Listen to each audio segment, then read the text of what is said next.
Welcome back to San Antonio Living. I'm so excited that Diane Gottsman is here because she's breaking down those questions that you have. You don't really know if it's right or wrong, the do's and don'ts of some social norms, like is her smile authentic. It's Diane Gottsman. She's here. She's our etiquette expert. I know sometimes you think that's kind of silly, but you need to know the answer. You do. You know, these are things that we don't know that we don't know. It's those little nuances. And for you today, I'm wearing pearls. It's the Etiquette Pearl Day for you. Thank you. In honor of our Etiquette quiz. Okay, well, so this is how it's going to happen. You're going to ask me. I'm going to let you know what I think. You tell me if I'm right or wrong. Are you ready? I'm ready.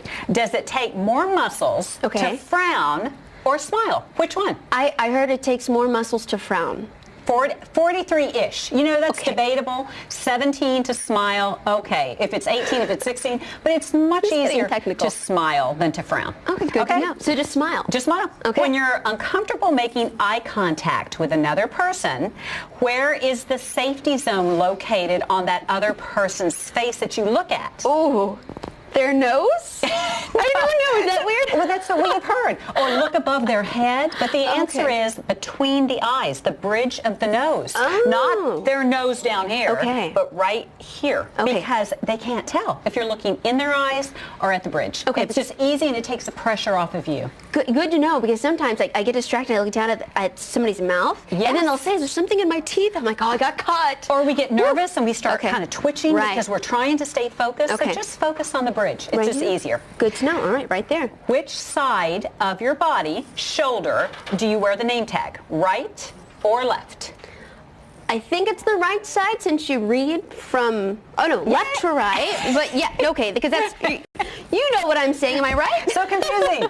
You wear the name tag on the right to follow the line of sight of the handshake. So when I shake your hand, my eye will follow and go directly to almost to your shoulder. So if I forget your name, I can quickly glance down. It's easy. It's convenient. Right hand side, follow the line of sight. Who should extend their hand first for a handshake, a man or a woman? The women. No, I'm wrong.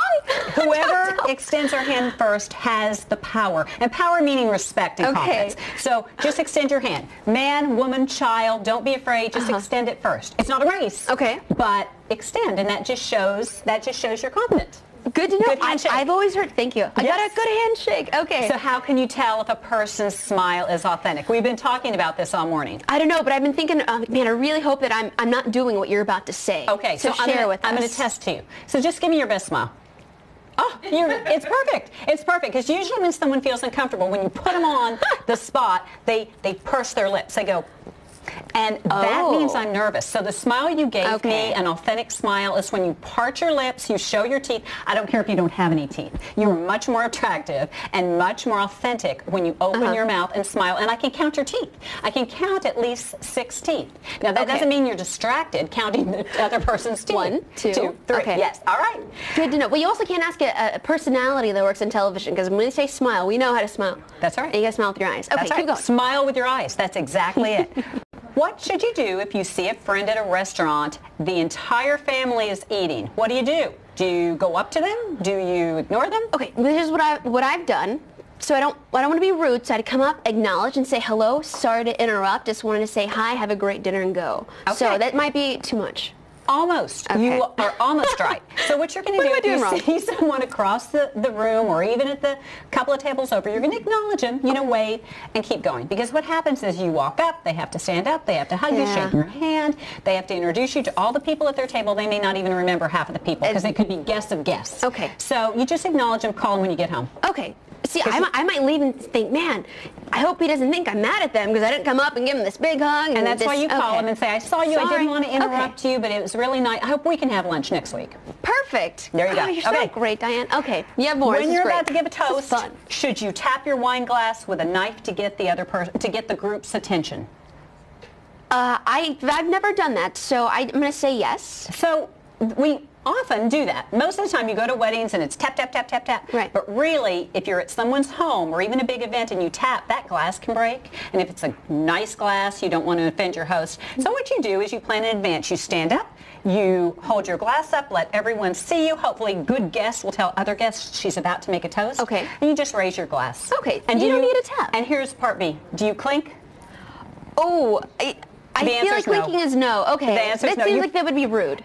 Because what happens is when you clink, you splash wine, something all over, your guest. Now, if someone goes to clink you, you don't refuse to clink. You know, oh no, you don't clink. You go ahead and clink. Diane said, I don't clink. That's what happens. So you never refuse a clink, but it's not necessary. Interesting to know. All right, just stand up and demand the attention. Yes, yes. So at a meal, how many pieces of meat can you cut at one time? Oh no, I've never thought about this, but when it comes down to it, I'm gonna need to know. How about 3? So one piece at a time. Okay.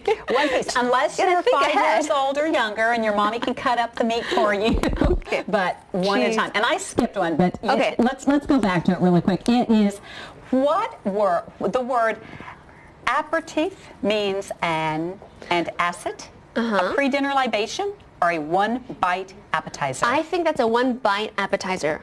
Yes. Am I right? No, that's an amuse-bouche. An amuse-bouche is a one-bite appetizer. It's a pre-dinner drink. Okay, so it's a cocktail. It's a cocktail. But it's a fancier name for a cocktail. It's a fancier name.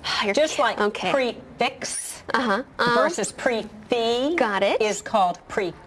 People think it's pre-fee, and what it is, it's a meal that goes in several different courses. So here's just these are just some little vocabulary words. These are things you might not think about, but whenever you come down to it, now you can say, hey, I know because Diane Gottsman let us know. Thank you, because it's very, very important and all things we need to know. Guys, I want to leave you with some more information on how you can get hold of Diane. I feel like I have been tested. That was actually very fun, but I've learned a lot. Here's all of her information. DianeGottsman.com is where you need to go. Her number is 210-826-7400. Thank you so much.